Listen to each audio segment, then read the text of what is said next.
You know, one of the things when you're fishing crankbaits is the versatility of how you can actually vary your retrieve rates.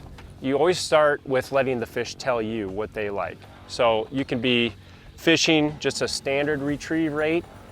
That's good for a lot of situations. I'll actually vary my cadence all the way from fast to super fast, but I'll also use intermittent pauses. And sometimes those fish, they'll be chasing the bait, but they need something that changes the direction of the bait or the action of the bait or a pause, simply to cause curiousness of the fish to strike the bait. So you really have to pay attention to that.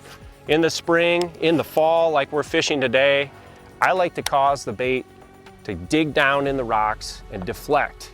That erratic action, it kind of looks like a crayfish scurrying across the bottom. That can make the difference between catching 20, 30 fish or no fish. Thanks for watching. Hit the subscribe button and click on the bell to stay up to date with the latest tips and techniques to help you get the next bite.